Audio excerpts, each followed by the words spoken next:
at the Athletics Gauteng North Championships. To Coach Rassie Erasmus for being named Coach of the Year for the 2024 at the SA Rugby Awards.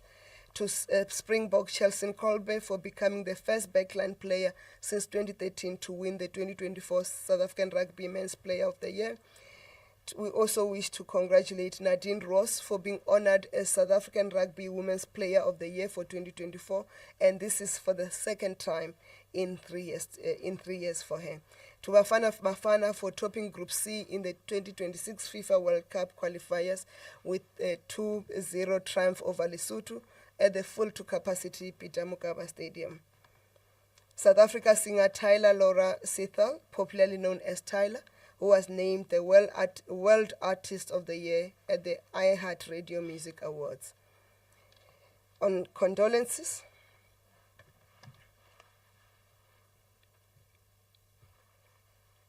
Cabinet wishes to express its condolences to the family and friends of Miss Yolanda Nyembezi, popularly known as Yolanda, who was a multifaceted musician who captivated audiences with a rich voice and passionate artistry.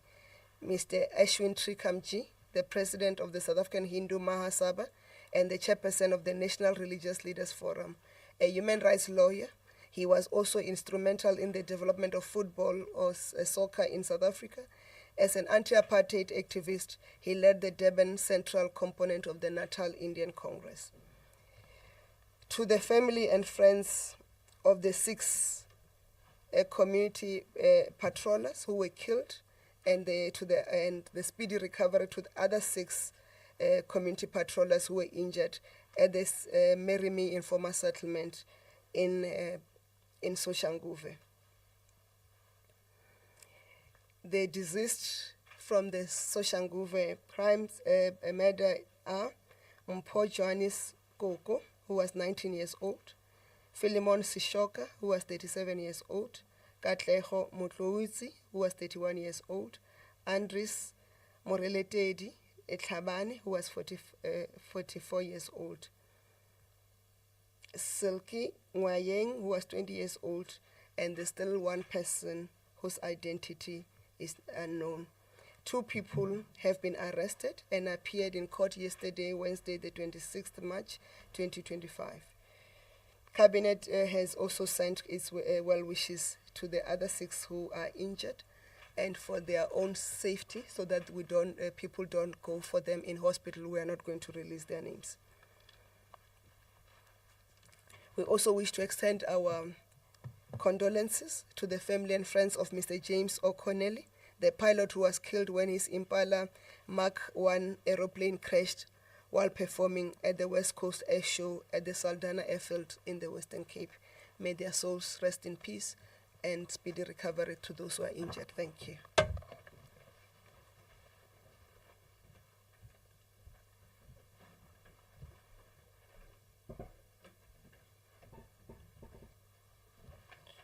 Thank you very much, Minister, for the statement, but also thank you very much for accommodating us when we inconvenience you in the middle of the delivery, the speech, to accommodate our colleagues. Colleagues, let me take this opportunity to invite questions from the House. The trail is the same. You raise your hand, identifies, and then you go for your question. Yes, ma'am. Hello, I'm a journalist. The President Trump has nominated a new American ambassador to South Africa. Was this nomination discussed on yesterday's cabinet briefing, and what is cabinet's comment on that?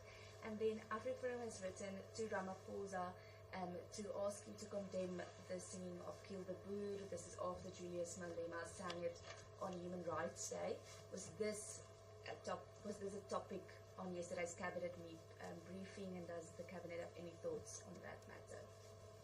Thank you. Thank you. Any other question from the House? Yes, sir. Good morning. Liam Avunisa, News from Africa. Minister, I just want to find out, I have with me a document that comes from the Nelson Mandela Bay municipality. The executive mayor there has launched a petition initiative on the 20th of March 2025 to demand urgent action against, or rather from the president with regards to crime prevention in the metro. Do you perhaps have any knowledge of this, and what are you going to do going forward with the petition that the executive mayor has launched? And perhaps is this, not in conjunction with government nationally? And then also just to get clarity on the hemp and cannabis, the withdrawal by the Department of Health. I understand you did say that you do support the withdrawal as government, but I just want to get clarity. Is it a withdrawal in the formal term of a long-term plan, or are you perhaps saying that you are still going to invite public consultation, even with the business sector, to really ensure that you reach consensus with all of those sectors before you actually can proclaim that you are withdrawing it formally? Thank you. Thank you. Any other question? Minister, in the absence of any other question from the House, we'll invite you to. Given that there are not many, can we do the online ones so that we answer once and then we can do the phone? With that guidance, thank you very much. Vanessa will assist us with the online questions. Though I see, Minister, most of the others are still typing on the online platform. Vanessa, the ones that we have. Chairman Merrick's at Galaxy Broadcasting Africa. The first question, what is the process before and after appointment as a minister or ambassador in terms of security clearance and background checks by state security agency? Did Minister Gayton McKenzie get security clearance? If Minister Gayton McKenzie received security clearance as a convicted criminal, what does this mean for South Africa's integrity? Another question is from Prince at Netwerk24. Did the cabinet discuss the current impasse with the national budget? And is it concerned about the possibility that it might not be passed in parliament, as various political parties indicated that they will not support it because of the proposed VAT increase? His second question, can the minister please provide further clarity or details on exactly what and who law enforcement agencies are investigating regarding the violations of South African laws with regard to the continuing misinformation and disinformation campaigns? The next question is from Queening Maswabi at Sunday World. Was there any discussion around digital migration? Will the government be able to migrate households by March 31st? That's all the questions we have so far. Thank you very much, Minister. You might the session for us. Thank you.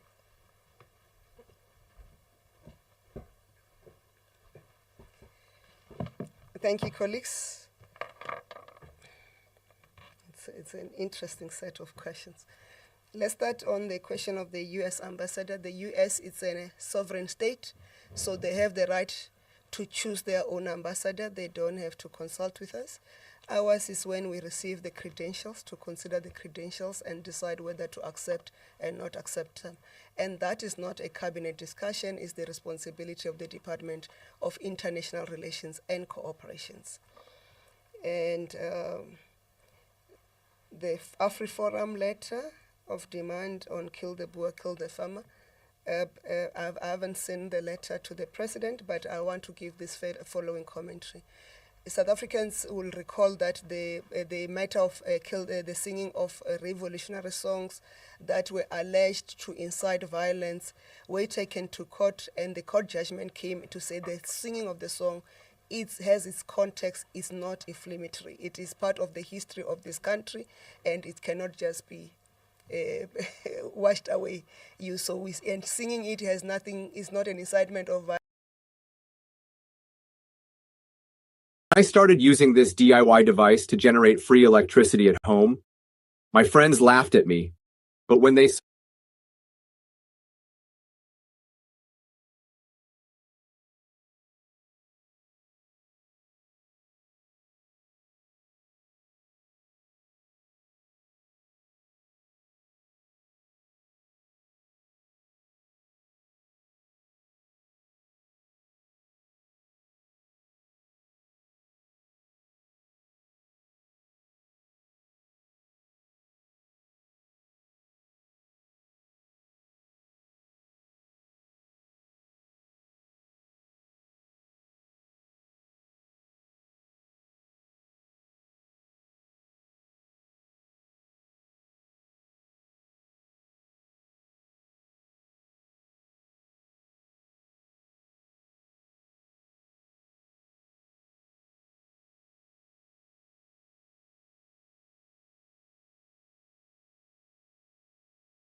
African laws by those who are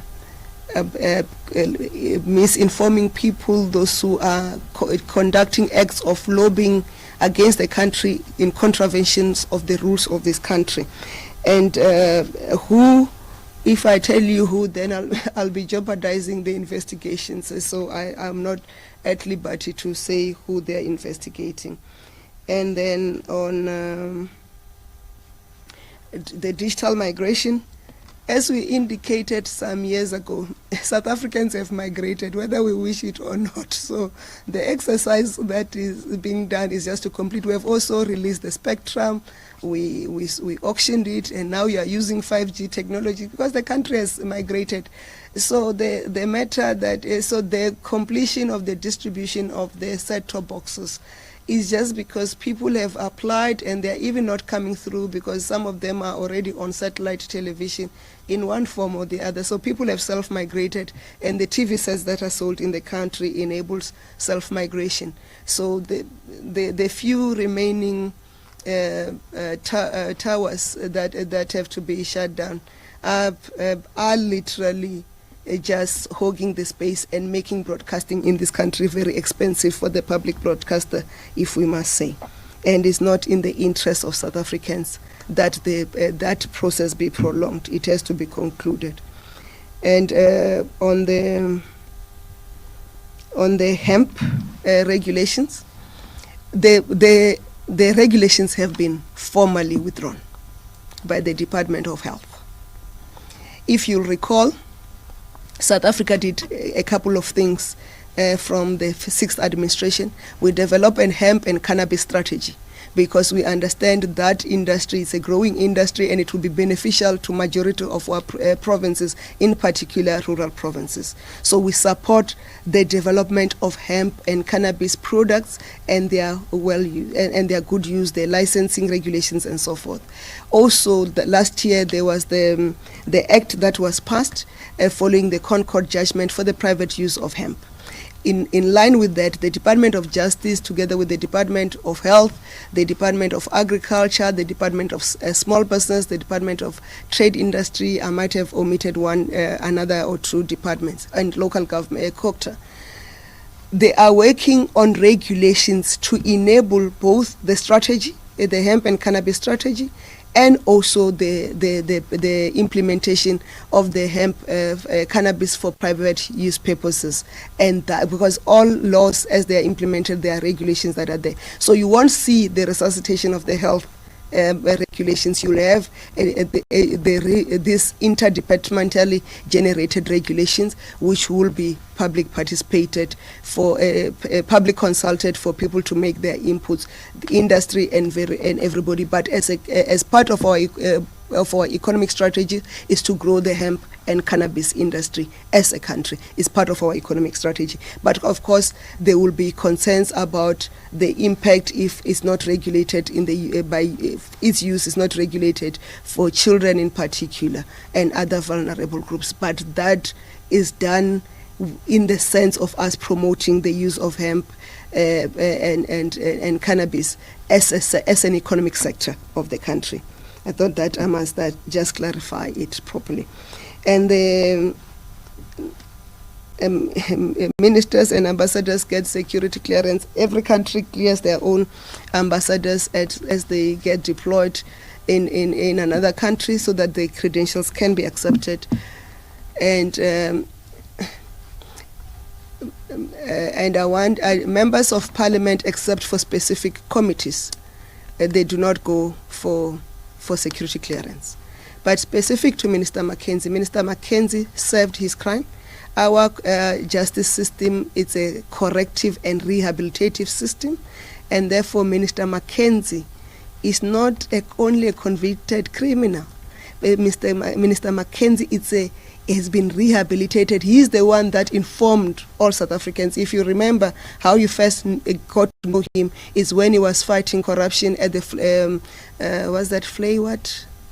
prison, and exposing corruption by prison warders and so forth. And you must remember, when we want to condemn a person, you must remember their good deed. He has served his time, and he has demonstrated to South Africans that he has been rehabilitated. He has continued to do great work, not only as a member of cabinet, but as a citizen before he was a member of cabinet, contributing meaningfully to the development of this country. And on the petition, I'm not aware of the petition by the mayor of Nelson Mandela Bay. There is no need for petition. If you recall, Minister Mkhunu last year went to make a visit specific to Gqeberha and Nelson Mandela Bay because it's part of the areas that have been identified as a serious crime hotspot. And the security and justice and crime prevention cluster have deployed several teams that are working there. That's why there is continuous work that is being done. As the state agency, we have lost one of our members in the course of, and this is 2 weeks ago, in the course of dealing with the crime situation in Nelson Mandela Bay. So there is no need for a petition. We are working to deal with criminality, not only in Nelson Mandela, but in the whole of the Eastern Cape, because if you recall the high incidences of murder in that province, and we engaged with the Premier, and the Premier engaged with us to have a dedicated focus, and we have a dedicated focus in that area. The challenges are huge, but the law enforcement agencies are working jointly to deal with the crime situation in the Nelson Mandela Bay municipality. I think I've answered all the questions that were done, that were given to us. Can I do the job of Mr. Baloyi? Are there any other questions before I close? Because we need to move to cross over to the President as he addresses the Water Summit. There are no more hands? No more questions on the platform, no more questions on hand. Thank you, ladies and gentlemen. We look forward to engaging with you and appreciate your continuous response as we come through. And we'll try to settle on a time that accommodates everybody to arrive on time. And I know today you were affected by a shift from 10 to 11, from 11 back to 10. Thank you very much. Have a lovely day further.